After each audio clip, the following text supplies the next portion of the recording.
नमस्कार. क्रिक कथा डगआउट मध्ये पुन्हा एकदा स्वागत आहे.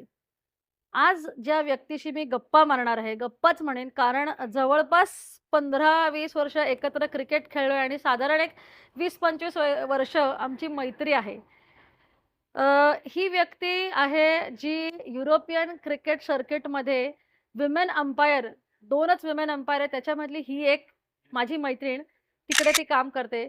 तिने डच क्रिकेट बोर्ड आणि आय-सी-सी या दोन्ही मोठ्या इन्स्टिट्यूट बरोबर काम केलेलं आहे आणि अजून बरंच काही करते. पण हे सगळं तिची क्रिकेटिंग जर्नी, अंपायरिंग जर्नी बद्दल आज आपण तिच्याशी बोलणार आहोत. Please welcome Snehal Belsare, now Snehal Phadke. Hi Snehal, welcome to cric Katha dugout. Happy women's day पहिली हॅपी गोष्ट. Women's day. Uh, thank you yeah for this opportunity yeah की तुम्ही मला इथे बोलवलं आज. आणि आम्ही जसं सोनियाने म्हणलं, आमची मैत्री मी 15 वर्ष नाही 25 वर्षापासून आमची मैत्री आहे आणि आम्ही कायम भेटत राहतो आणि we are very much in touch through cricket and otherwise also. Yes, definitely. Just to introduce Snehal.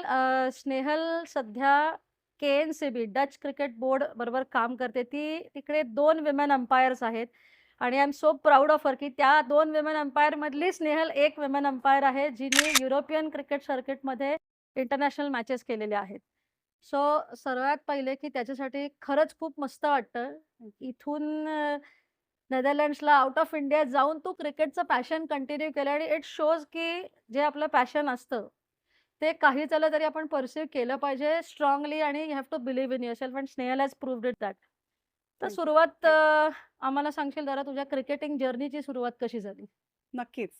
Cricketing जर्नीची सुरुवात मी 12 वर्षाची असेन.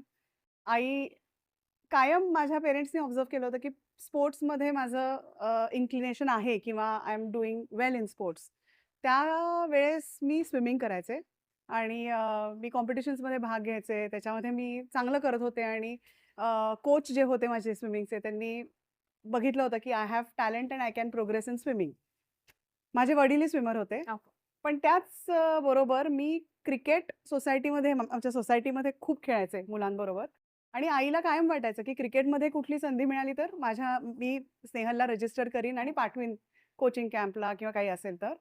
तसंच एकदा तिने न्यूजपेपरमध्ये बघितलं, MSWCA Maharashtra state women's cricket असोसिएशनची एक ॲड होती, की समर कॅम्प आहे आणि त्याच्यामध्ये मुलींना त्यांनी रजिस्टर करण्यासाठी ती ॲड होती.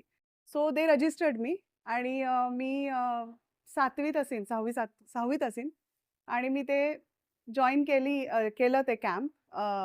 30 एक मुली असू आम्ही आणि मी खूप एन्जॉय केलं. ते 3 म्हणजे सुट्टीतले ते 2 महिने क्रिकेट पूर्ण कोरडे सर म्हणून आपले या, कोच होते या, या, तेव्हा. या. कोरडे सरांनी आम्हाला अगदी शॅडो प्रॅक्टिसपासनं म्हणजे फिजिकल रेजिम ऑल्सो, सूर्यनमस्कार असो काही छान ट्रेनिंग मिळालं 2 महिने. त्या 2 महिन्यानंतरच नॅशनल्स होते आपले. अंडर 16 नॅशनल्स होते गुवाहाटीला आणि मला अशी काही म्हणजे आय वॉज नॉट होपिंग की I will get selected, but I got selected in the state side for Maharashtra हं, हं, हं. आणि I was the youngest in the team आणि आम्ही गुवाहाटीला गेलो.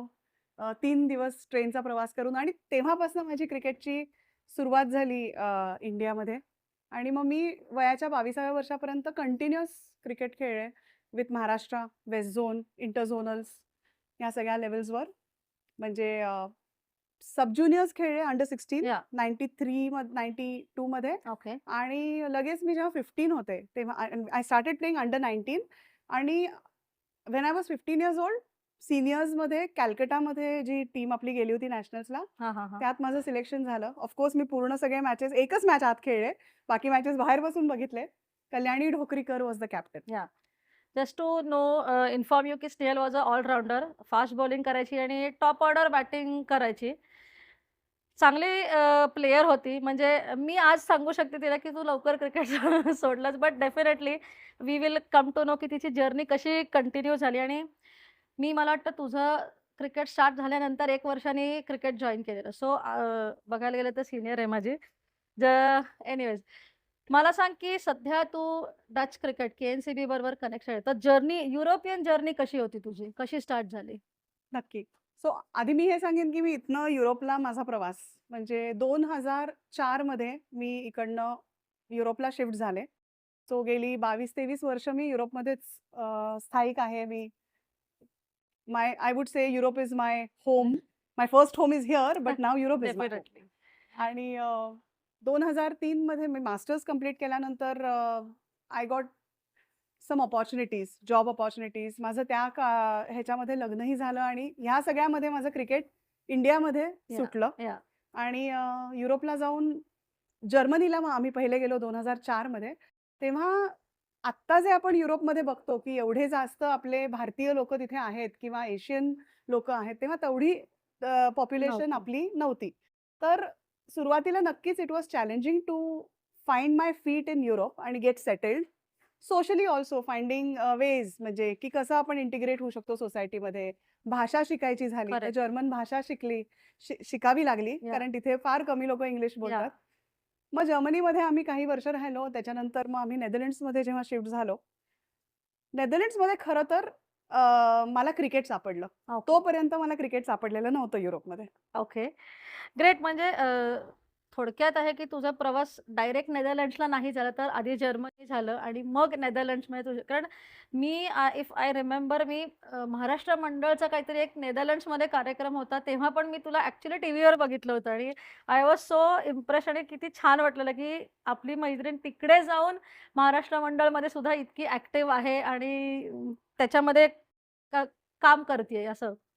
तर क्रिकेट नेदरलँड्समध्ये तुझ्या आयुष्यात परत कसं काय आलं? म्हणजे तू खेळायला सुरुवात केलीस का काय? म्हणजे एक ती जर्नी किंवा अंपायरिंग, आता तू अंपायरिंगमध्ये खूप ॲक्टिव्ह आहेस, तर ते कसं सुरुवात झाली? नक्की. मला हे सांगायला आवडेल की युरोपमध्ये Europeans give a lot of importance to having an active lifestyle. प्रत्येक जण आपल्या हॉबीजला जोपासून असतं. कामामधनं वेळ काढतात ते हां. ह्यासाठी, फॉर स्पोर्ट्स. तर तसंच मला नेदरलँड्समध्ये गेल्यानंतर मी ऑफकोर्स 15 वर्ष कॉर्पोरेट माझं जे करिअर सुरू होतं, म्हणजे करेक्ट. त्याच्यामध्ये भयंकर बिझी होते. आणि but this was way earlier while I was working. आमची एक कॉर्पोरेट टुर्नामेंट ऑर्गनाईज करायची होती. त्यावेळेस मी HR लीड करत होते, ह्युमन रिसोर्स लीड होते. I was managing the operations for Tech Mahindra. Netherlands, Belgium, France, Italy हे कंट्रीजचं मी HR लीड करत होते. आणि आम्हाला एक कॉर्पोरेट टुर्नामेंट ऑर्गनाईज करायची होती ऑन पब्लिक डिमांड, कारण आमची तिथे 350 लोक होती बाय ग्रेट, ग्रेट. टेक महिंद्राची. तर मी डच बोर्ड, क्रिकेट बोर्डला कॉन्टॅक्ट केलं आणि मला माहिती पडलं की तिथे छान सेटअप आहे क्रिकेटचा, भरपूर ग्राउंड्स आहेत, क्लब्स आहेत. त्यांनी आम्हाला मदत केली. ती कॉर्पोरेट टुर्नामेंट खूप छान झाली आणि त्यातनंच माझी ओळख तिथल्या विमेन क्रिकेटर्सशी झाली. एका टीममधली जी कॅप्टन होती, ओके. जिथे आमची ज्या ग्राउंडवर आमच्या मॅचेस झाल्या, ती येऊन मला अप्रोच केलं. ती म्हणली, "तू क्रिकेट खेळलेली आहेस?" आणि मी खेळतही होते. हां, हां, सगळ्या हां. मेन्स टीममध्ये मी एकटी विमेन प्लेयर होते, वॉव! वुमन ग्रेट, प्लेयर होते ग्रेट, ग्रेट. टेक महिंद्राच्या साइड मधनं कंपनीच्या टीममध्ये. आणि मग ती म्हणली की तू आम्हाला का नाही जॉईन होत? आणि मग ग्रेट. त्या ह्यानी माझी क्रिकेटशी परत माझं कनेक्शन परत जुळलं. मी ट्रेनिंग सुरू केले रेग्युलर आणि मी नॅशनल लीग्समध्ये खेळायला लागले तिथे विथ द टीम. ओके. फोरबर्ग क्रिकेटची जी टीम आहे त्यांच्याबरोबर मी खेळायला लागले. आमची कॅप्टन, मला हे सांगायला आवडेल, तेव्हा जुलिया होती, बट बबेट डी लीड जी आत्ता डच क्रिकेट टीमची कॅप्टन आहे, ती आमच्या टीमकडनं खेळायची. म्हणजे ओह, आम्ही ग्रेट. दोघी ॲक्चुअली कधी ओपन करायचं होतं, कधी ती वन डाऊन यायची. आणि आम्ही बरेच म्हणजे आमच्या बरेच बॅटिंग पार्टनरशिप्स झाल्यात. ओके. मला हेही सांगायला आवडेल की आमचं फोरबर्ग क्रिकेट क्लबनी क्विक क्रिकेटचं जी टीम आहे, हां, हां. That team was winning all the national championships. ती खूप ओके. चांगली टीम आहे. ओके. त्यांचा कोच होते अमोल मुजुमदार. ओह! ओके. That's great. त्यांचे कोच होते अमोल मुजुमदार आणि अतिशय उत्तम टीम. आणि आमच्या टीमनी त्या टीमला कधीच हरवलेलं नव्हतं. ओह! पण मी आणि बबेटनी अशी काही बॅटिंग पार्टनरशिप केली की we chased a very high target. मी तेव्हा 50 नॉट आउट केले. 20 ओव्हर्स मॅच होती आणि खूप छान झाली मॅच आणि we won the match and we got the championship. So Voorburg won that year आणि कॉन्सिक्युटिव्हली 2 वर्ष Voorburg was winning the national championship. Great. हे अमोल मुजुमदार सरांपर्यंत हे नक्की पोहोचलं पाहिजे. त्यांना पण ही मेमरी आठवण करून द्यायची गरज आहे. Definitely a great coach now and he is Yes. Working very well with Very highly Indian respected. Women's team. Coming back to your cricket, अंपायरिंगची जर्नी कशी काय सुरू झाली? सो क्रिकेट खेळत होते मी आणि ऑफकोर्स मी तेवढा वेळ देऊ शकत नव्हते तेव्हा क्रिकेटला, कारण जॉबही सुरू होता फुल टाईम. मुलंही माझी म्हणजे family wise also I was busy.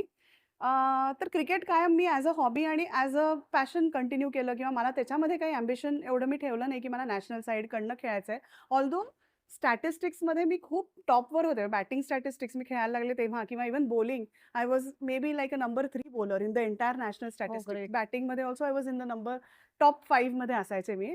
तर पण तेवढं डेडिकेटेड टाईम देणं पॉसिबल नव्हतं बरोबर. तेव्हा. कोविड नंतर मी ठरवलं की आता मी एका कॉर्पोरेट माझ्या जॉबमधनं एक ब्रेक घ्यावा आणि मला ज्या आवडतात त्या गोष्टींमध्ये जास्त अजून कॉन्सन्ट्रेट करावं. कायम मला असं वाटत राहिलं थ्रूआउट की क्रिकेट मी लवकर सोडलं होतं ऑफकोर्स जेव्हा मी मे बी पीकवर एका होतीस. पीकवर होते. एक्झॅक्टली. जेव्हा मी नोटीस केली जात होते by the selectors and people who were actually in the decision making position की करेक्ट. मला नॅशनल साइडला घेतलं असतं किंवा काही झालं असतं पुढे, पण मी तेव्हा सोडलं. ते मला कायम होतं की मला कुठल्यातरी एका चांगल्या लेव्हलला पुन्हा एक रिप्रेझेंट करायचे national I want to represent my nation. Nation म्हणते आता नेदरलँड्स. हां, या तर ऑफकोर्स. मग ॲड्रियन फांद्रीस जे अंपायरिंग युनिट लीड करतात डच क्रिकेट बोर्डकडनं, ओके. त्यांची गाठ घालून दिली. अजून एक मराठी व्यक्ती आहे, व्यक्तिमत्व आहे तिथे, मौलिक प्रभुदेसाई म्हणून, अरे वाह! हू इज बरं. ICC umpire with Netherlands. Oh! तर ओके. त्या आम्ही खूप चांगले फ्रेंड्स आहोत. तर त्यांनी माझी गाठ घालून दिली ॲड्रियान फांद्रीसची. ओके. ॲड्रियान इज आय-सी-सी रेफरी होते ते आणि as I said Dutch cricket बोर्डचे अंपायरिंगचं पूर्ण डिपार्टमेंट लीड करतात. ओके. त्यांनी मला गाईड केलं, की तू ह्या पद्धतीने सुरुवात करू शकतेस. त्यांनी मला खूप एन्करेज केलं त्याच्यामध्ये. त्यांच्या गाईडन्सच्या खालीच मी के-एन-सी-बी, ई-सी-बीच्या लेव्हल 2 पर्यंतच्या परीक्षा अमेझिंग. क्लिअर केल्या. साऊथ आफ्रिकन वेस्टर्न प्रॉव्हिन्सच्या लेव्हल 2च्या परीक्षा क्लिअर केल्या, which was like a 2 hours written exam. Oh! 80% passing वगैरे होतं. म्हणजे मला भीती वाटत होती, की आता ह्या परीक्षेत कसं काय नाही आपण म्हणजे हाऊ विल एम-बी-एच्या आय डू? पेक्षाही जास्ती हार्ड असतील असं म्हणायला हरकत नाही. म्हणजे south African exam was really yeah! Tough आणि आय-सी-सी लेव्हल केल्यात आता. तर त्यांच्या गाईडन्सच्या अंडरच मी माझं करिअर अंपायरिंगमधलं सुरू केलं नेदरलँड्समध्ये आणि नॅशनल लीग्समध्ये मी अंपायर करते. मेन्स लीग्समध्ये टॉप मोस्ट जो क्लास आहे तिथे टॉप क्लास म्हणतो आम्ही. टॉप क्लास, हुफ्ड क्लास आणि एस्ट क्लास असे 3 क्लासेस आहेत. ओके. विमेन्समध्ये टॉप क्लासमध्ये करतेच, पण मेन्समध्ये सुद्धा ते मला हायर लीग्समध्ये देतायत. इंटरनॅशनल मॅचेसचंही एक्सपोजर मला मिळालं रिसेंटली. नेदरलँड्स 11 व्हर्सेस इंग्लंड 11 ज्या ओके. मॅचेसमध्ये मी केलं great. Umpiring. Amazing. Thailand versus Netherlands women okay. त्याच्यामध्ये केलं. अरे वाह! अंडर मस्त. 19 मेन्स अंडर 19 बॉयज वर्ल्ड कपसाठी जे प्रिपरेशन चालली होती, त्याच्या प्रिपरेटरी मॅचेसमध्ये डेन्मार्क, इटली, यूकेची एक टीम होती आणि नेदरलँड्स. ओके. ह्या क्वाड सीरीजमध्ये पण मला त्यांनी ऑफिशिएट करायची संधी दिली. टीव्ही अंपायरिंग करायची संधी मिळाली. ओह!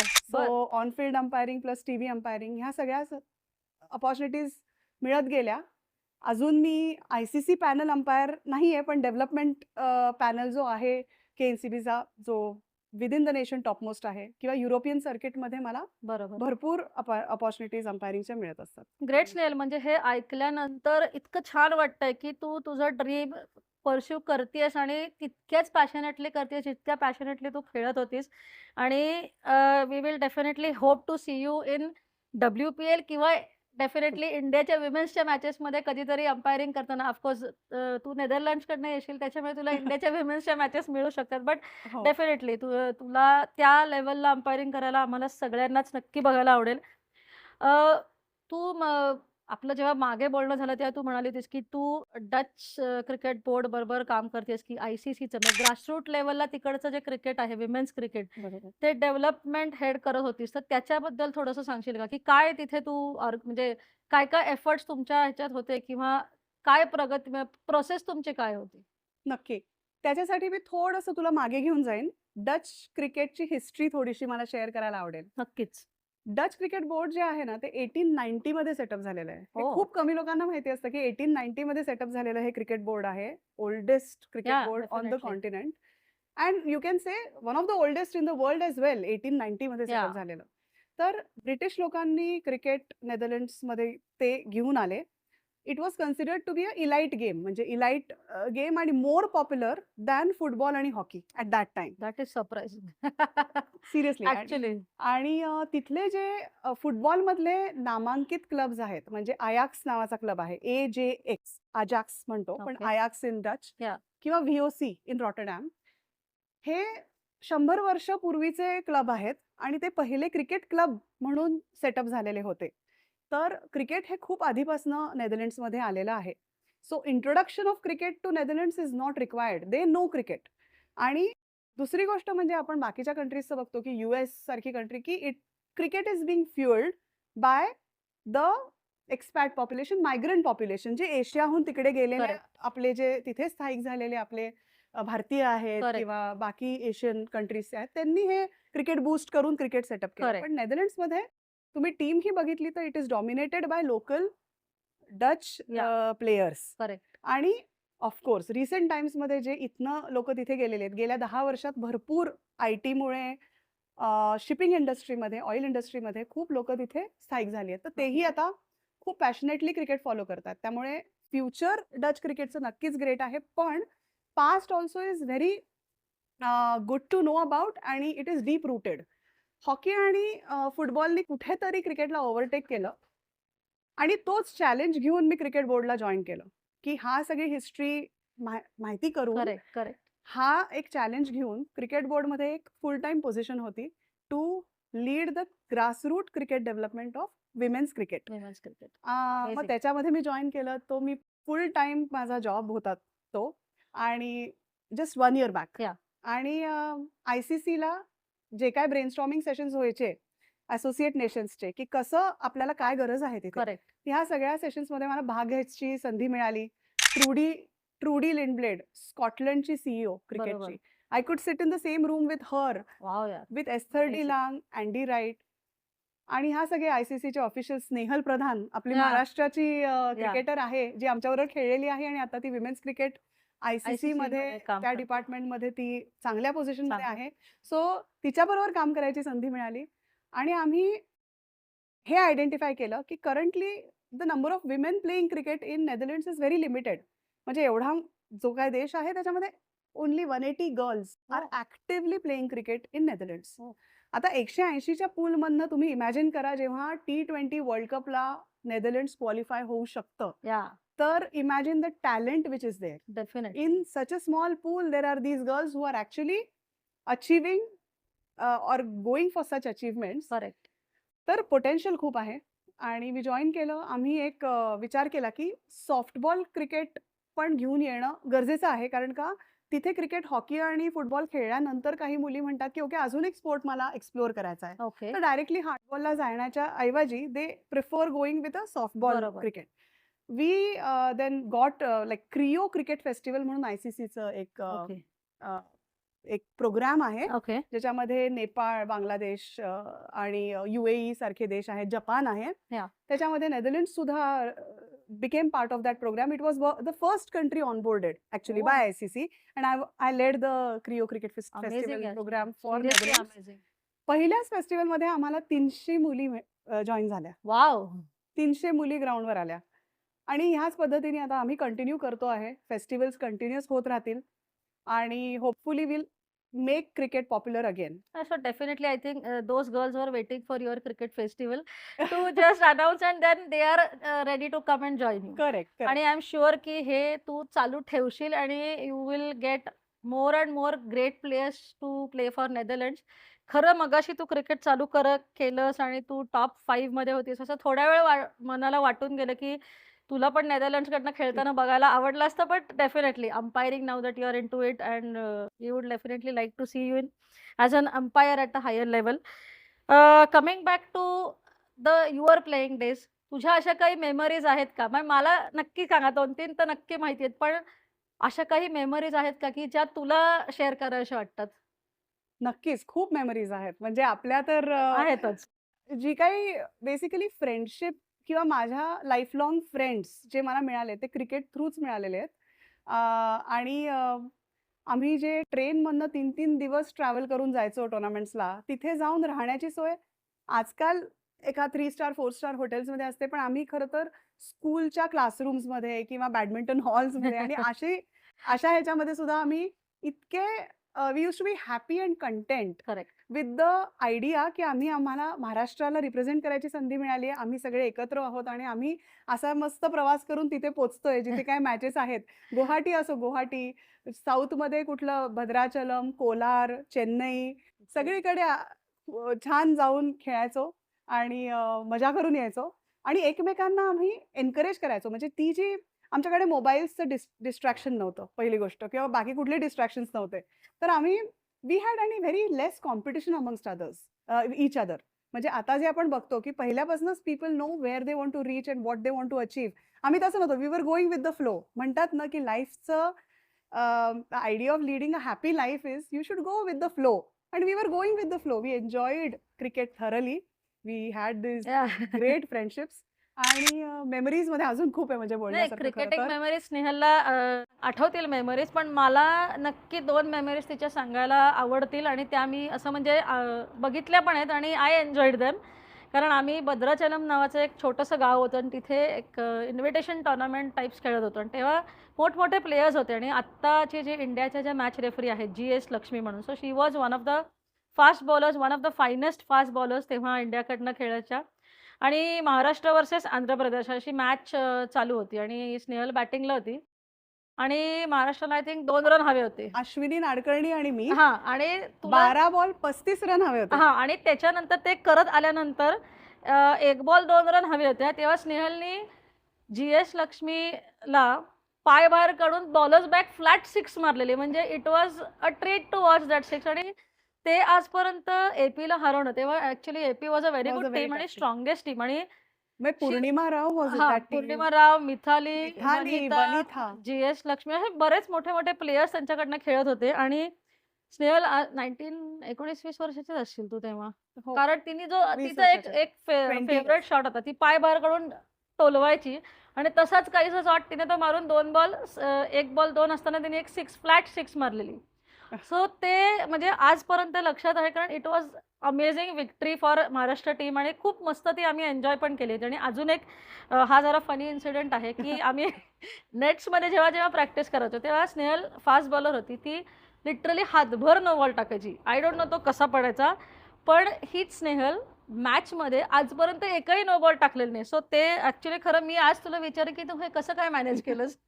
कसं काय मॅनेज झालं देव जाणे. मे बी तीच ट्रिक होती की पहिले नो बॉल टाकायचे पण मॅच मध्ये बरोबर क्रीज आणि आणि हा ते प्रश्न लक्षात घेऊन हा आपण crease- प्रश्न सगळ्यांना पडायचा की ही एक सुद्धा नो बॉल मॅचमध्ये कशी काय नाही टाकत पण आहे? अजून एक कारण होतं. म्हणजे तेव्हाची आमची जी विमेन्स क्रिकेटची जी सिच्युएशन होती Yeah. त्याच्यामध्ये आम्हाला जे प्रॅक्टिस बॉल्स मिळायचे ना ते खूप असे फुगलेले आणि मोठे आणि सीम ओपन असलेले असायचे. हां, म्हणजे हातात मावायचे नाही ते. आणि तेही मी मला वाटतं की मे बी त्या मोठ्या बॉल्सनी आपण हां. बॉलिंग करायचो आणि मॅच मध्ये मॅच बॉल मिळालेला असायचा. ते ते व्यवस्थित असे बरोबर छान. जायचा हां. बॉल. त्यामुळे त्याचा मी कुठेतरी म्हणेन माझा पेसही वाढायचा मॅच मध्ये बॉलिंग करताना प्लस तो करेक्टही पिच व्हायचा. नाही, आणि मेमरीज खरंच खूप आहेत. म्हणजे आम्ही दोघी तर ऑलमोस्ट सिमिलर स्टेजला क्रिकेट स्टार्ट केलं. सो आमच्या मेमरीज खूप आहेत आणि मी म्हटलं तसं ह्या 2 तर माझ्या कायम लक्षात राहतील अशा मेमरीज आहेत. आणि युनिव्हर्सिटी सुद्धा आम्ही एकत्र खेळलो. युनिव्हर्सिटीज तर सगळ्यांना माहिती आहे की इट वॉज जस्ट फन. गुवाहाटीला आम्ही जेव्हा गेलो होतो तेव्हा मणिपूरची टीम, नॉर्थ ईस्टच्या टीम्स यायच्या. त्यांच्याबरोबर ते बॉनफायरच्या भोवती डान्स हो. करायचो आपण. एक गोष्ट अशी म्हणजे ती it is like embedded in our memories. Actually. इतके छान आठवणी आहेत. नाही. आणि दुसरं मला सांगायला आवडेल 2 मेमरीज अजून मला सांगायला आवडतील. नक्की, एक नक्की. म्हणजे माझी पहिली नॅशनल्स अंडर 16 गुवाहाटी. मिथाली राजची पण ती पहिली नॅशनल्स होती अंडर Oh, 16. ग्रेट. सो आम्ही गुवाहाटीला सगळे असे नवीन प्लेयर्स असे घाबरून असे साईडला बसले असायचो. म्हणजे कुठल्याही स्टेटचे असो आम्ही जस्ट ऑब्झर्व्ह करत असायचो. त्यात मिथाली माझी खूप चांगली मैत्रीण तेव्हा झाली. वनिथा, मिथाली आणि मी आम्ही तिघी भरपूर टाइम स्पेंड केला त्या गुवाहाटीच्या टुर्नामेंटला. सो ते एक खूप इंटरेस्टिंग. दुसरं आसनसोलला आपण खेळत होतो हो. आणि आसनसोलला मी ओपन करायला गेले होते बॅटिंग. झुलन गोस्वामीची ती पहिली टुर्नामेंट होती. रुमेली धार आणि एअर झुलन इंडियाकडनं खेळत होते तेव्हा ते. नाही वेस्ट बेंगॉलकडनं. वॉज इट आसनसोल का other tournament but in it was West Bengal. हे आपण अंडर 19 खेळायला गेलो होतो अंडर 19 खेळायला गेलो होतो. आसनसोल. देविका पळशीकर पण हो, देविका ही होती त्या maybe टीममध्ये. आसनसोलच असेल. आसनसोलच होतं मला वाटतं. सो झुलन वॉज बॉलिंग आणि ती ओपनिंगला आली. आम्ही आधी प्रॅक्टिसमध्येच बघितलं होतं अरे बापरे यांचा पेस खूप जास्त आहे आणि मी ओपनिंगला जायचे विदाऊट हेल्मेट. मी गेले बॅटिंग विकेटवर विदाऊट हेल्मेट झुलनच्या समोर स्टान्स घेतेय आणि तिचा पहिलाच बॉल जो काय आला आणि असा झुपकन असा जो काय गेला आम्हाला दिसला बॉल. मी म्हटलं की बापरे, आता जाऊन हेल्मेट घालायची वेळ आलेली आहे. हेल्मेट घालून परत आले. मी आणि वैशाली लांडगे ग्रुपने. वैशाली लांडगे. सो ह्या ज्या मेमरीज आहेत म्हणजे ते बोलायला लागलं ना तर मला असं वाटतं खूप वेळ म्हणजे वेळ पुरणार नाही आपल्याला कारण त्या एवढ्या वर्षांच्या मेमरीज आहेत. पण मी तुला थोडंसं परत एकदा युरोपियन क्रिकेटकडे आणेन, की तुला फ्युचर ऑफ युरोपियन क्रिकेट कसं वाटतं? म्हणजे now that you have sed की तू जे फेस्टिव्हल ऑर्गनाइज केलं क्रिकेटचं ते त्याच्यामध्ये 180च्या डायरेक्ट 300 मुली झाल्या आणि सगळ्यात इम्पॉर्टंट गोष्ट की आपण जे मागच्या वर्षी पण मेन्स नेदरलँड्स टीम जी क्वालिफाय झाली होती वर्ल्ड कपला आणि जूनमध्ये जो T20 वर्ल्ड कप होणार आहे, त्याच्यात मुलींची नेदरलँड्स टीम पण क्वालिफाय झाली आहे. So I think the future is definitely great. पण तुझ्याकडनं जरा ऐकायला आवडेल. So it is a very proud moment for all of us in Netherlands की एकतर men's team is doing very well. 2 वर्षामागे जेव्हा इंडियामध्ये वर्ल्ड कप झाला होता तेव्हा साऊथ आफ्रिकाच्या टीमला ज्या पद्धतीने डच मेन्स टीमनी हरवलं होतं ते. करेक्ट. ह्या वर्षीच्या वर्ल्ड कपमध्ये सुद्धा इंडिया बरोबर अहमदाबादला जी मॅच झाली ती या. इतकी छान डच टीमचा परफॉर्मन्स होता. म्हणजे बिलो 200 रन्स इंडियाला रोखणं या. इज नॉट इझी, नक्कीच. Which Dutch team did. आणि त्याच्यानंतर 13 रननी फक्त ते हारलेत. म्हणजे Actually. That too was great. आणि फर्स्ट पॉवर प्ले मध्येच 3 विकेट गेलेल्या होत्या. बरोबर. 2 विकेट गेल्या होत्या पॉवर प्ले मध्ये. इंडियाची. 67 स्कोर असताना 3 विकेट 3 गेलेल्या विकेट होत्या. गेल्या होत्या. So they are actually doing very well. Players, women players also. First time आम्ही वर्ल्ड कपला T20 वर्ल्ड कपला क्वालिफाय झालो. आता मी तुम्हाला हे सांगेन की असोसिएट नेशनचा जो प्रवास असतो ना okay. To get qualified is very long. Yeah. कारण आम्हाला रँकिंग बघावं लागतं, आम्हाला क्वालिफायर्स खेळायला लागतात, रिजनल क्वालिफायर्स, बरोबर. ग्लोबल क्वालिफायर्स. आणि हे सगळं करत करत त्यामुळे नेपाळ सारखी टीम आणि इव्हन USA सारखी टीम क्वालिफाय झालेली नाहीये. हो. पण नेदरलँड्स क्वालिफायर्समध्ये पुढे गेलेला आहे. करेक्ट. सो त्याच्यामध्ये बांगलादेश, नेदरलँड्स, स्कॉटलंड हां. ह्या टीम्स क्वालिफाय झाल्या. रँकिंग बेस्ड श्रीलंका आणि पाकिस्तान क्वालिफाय झाला आणि बाकी टॉप 5 बरोबर. ज्या आहेत. तर खूप मोठा प्रवास असतो to get qualified. And now that we are there in the T20 world cup final. We yeah. Are real world cup T20 women's world cup which is going to be in England and Wales. आम्हाला खूप proud आहोत. Plus it is lucky की आमच्या नेदरलँड्सच्या जवळ आहे हा world cup. या. या. बरेच ऑडियन्सेस, सपोर्टर्स खूप मिळतील. सपोर्टर्स नेदरलँड्सहून definitely we all are going to travel and watch these matches. Great, great. दुसरं म्हणजे जे प्लेयर्स आहेत आमच्या इथे क्रिकेट 6 महिने आउटडोर, 6 महिने इनडोर असतं. सो ज्या ज्या वुमेन प्लेयर्स आहेत त्या स्वतःचे शिक्षण सांभाळून, म्हणजे टॉप प्लेयर्सची मी नावं सांगेन. बबेट जी कॅप्टन आहे ती इकॉनॉमेट्रिक्समध्ये मास्टर्स केलेलं आहे. बापरे. कॅरोलिन डिलांग जी स्पिनर आहे, okay. She is medicine, she is medical doctor. Oh. Then Amazing. Iris Zwilling म्हणून जी आहे pacer, opening bowler, she is studying forensic psychology masters. बापरे. सो असं सगळं म्हणजे अवघड विषय घेऊन मास्टर्स करून शिक्षण सुरू ठेवूनही ह्या मुली खेळतायत. त्याचा आम्हाला खूप जास्त अभिमान आहे आणि we wish them the best. आणि आय होप की Dutch team really performs well. Like I said, इतका छोट्या पूलमधनं आलेले ह्या 15 players doing so well on the world stage. I am sure खूप मुलींना हे सगळं बघून प्रोत्साहन मिळेल आणि बरीच youngsters are actually getting inspired and motivated and encouraged to take cricket as a sport. आणि board is doing also a lot to make sure की ह्याला सगळ्याला ऑडियन्सेस मिळतात नेदरलँड्समध्ये आणि सगळ्यांपर्यंत हे पोचतं अचीवमेंट. सो मी म्हणेन की not only young girls from Netherlands or Dutch cricket or associate nation but all over the world हे जे तुम्ही तिकडचे प्लेयर्स एवढं सगळं मॅनेज करून शिक्षण मॅनेज करून किंवा हे खरंच अवघड आहे की ह्या सगळ्या गोष्टी मॅनेज करून ते खेळतायत, प्रॅक्टिस करतायत, स्वतःला फिट ठेवतात. So it is an inspiration to all the girls playing all over the world मी म्हणेन. आणि डेफिनेटली मी पण विश करते नेदरलँड्स टीमला की they will definitely have a good exposure at the world cup and they will do there best. म्हणजे मला खरंच बघायला आवडेल की त्यांना तिकडे सक्सीड होताना, कारण हे वर्ल्ड कपमध्ये खरंच खूप ग्रेट अचीवमेंट आहे. पण मगाशी तू जे म्हणालीस की आम्हाला खूप काय काय क्वालिफायर्स खेळावे लागतात, आय थिंक ती जी मॅच प्रॅक्टिस त्यांना मेन क्वालिफायर्सच्या आधी मिळाली ना, दॅट आय थिंक त्यांना हेल्प झाली असेल की एक्सपोजर शेवटी तुम्हाला मॅच प्रॅक्टिसने खूप नक्कीच. चांगलं मिळतं आणि that has help them to qualify for the world cup, नक्कीच ICC वर्ल्ड कप. नक्कीच. म्हणजे जे काय एक्सपोजर त्यांना मिळालं नेपाळमध्ये खेळायचं किंवा इमर्जिंग नेशन्स ट्रॉफी म्हणून या या वर्षीपासून नवीन करेक्ट सुरू झाली. करेक्ट करेक्ट त्याच्यामध्ये थायलंडमध्ये खेळायला मिळालं नेदरलँड्सच्या टीमला. तर हे सगळे जे ICCचे जे नवीन प्रोग्राम्स ते जे घेऊन येतात आणि for associate nations getting such opportunities is extremely valuable आणि त्याचा नक्कीच फायदा होतोय आमच्यासारख्या देशांना. नाही दिसतोच आहे कारण त्याच्या म्हणजे मेन्स क्रिकेटला पण दिसतंय आणि विमेन्स क्रिकेटमध्ये पण आता दिसतंय. नक्की.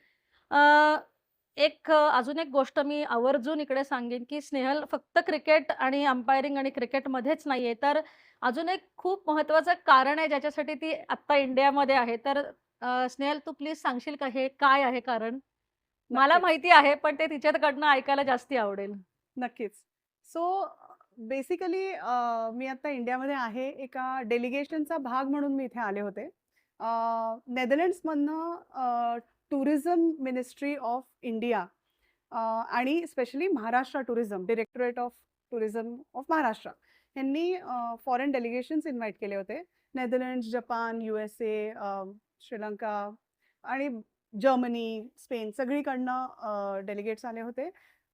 The idea is to popularize or bring the culture and heritage sites of Maharashtra to European travelers, okay. encourage them to travel to India.